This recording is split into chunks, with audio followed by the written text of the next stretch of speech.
Joining me now, former CIA officer and host of the nationally syndicated Buck Sexton Show, the one and only Buck Sexton.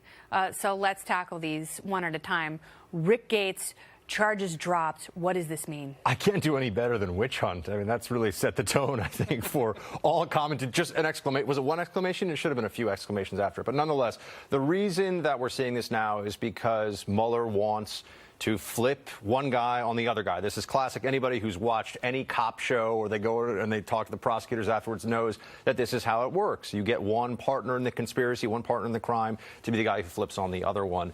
This isn't going to matter much to those of us who really just care about whether there was any Trump-Russia collusion, because there is still nothing in any of this, including the superseding indictment, the additional charges thrown at Gates and Manafort, that indicates any collusion. And if you are going to use one of those individuals to try and flip and get information about collusion, you would need to establish that in one of those indictments, right? Because you want to have essentially a written record of, hey, this other guy we're trying to grab, we've already had someone say they did this thing we want to prove. So it looks like they're just going to absolutely annihilate Manafort on tax fraud, all the different financial crimes. The skeezy stuff that he was doing long before he entered the Trumposphere. Let's talk about the president, though. A lot of lawyers, armchair lawyers, have said that the president shouldn't be tweeting about this investigation. Is there a method to that madness? Is there something he's doing? Well, for one, there's a whole school of jurisprudence that says that the president can't actually be guilty of a crime while he's a president. So you got to deal with that to start with.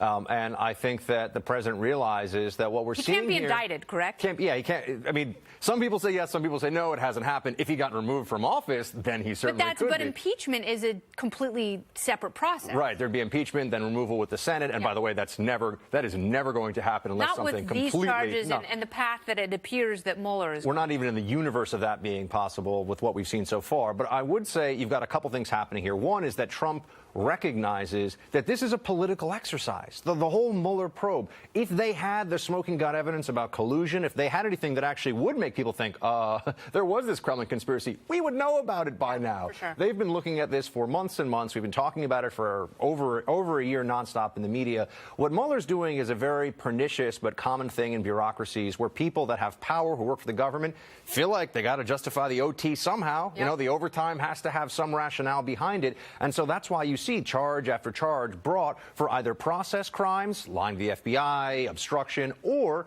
going after people for things that, as you pointed out, Manafort and Gates, okay, they were shady international political hatchet men. Let me ask you this. If there were a special counsel appointed during the Hillary Clinton email scandal, do you think that there would have been this level of indictments? I think that you absolutely could have gotten this level of indictments, and I think that, honestly, anybody would have brought charges against Hillary Clinton. Now, people always freak out and say, oh, my gosh, she committed treason. She'd go to jail for decades. That's actually not true based on how other cases have been handled. She probably would have taken some kind of a plea. But if you're running to be the president of the United States, taking a plea on an issue of mishandling classified information that affects national security, it's a bad look. So they bailed her out from that, and she absolutely violated the statutes. And then it's just a question of, do the statutes matter?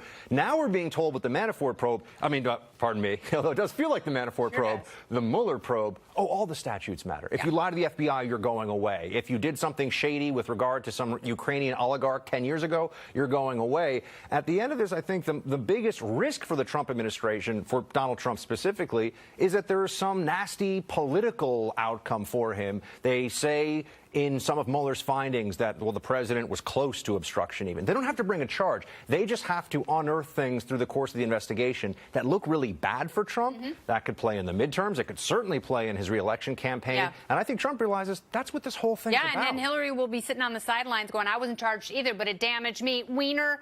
Neener. She will be cackling in the woods, wandering around, drinking rosé year-round, because she's that kind of person. As if she's not doing that at this very moment, Buck Sexton. Thanks so much for being here. Great Some to see people you. are savages. Year-round savages.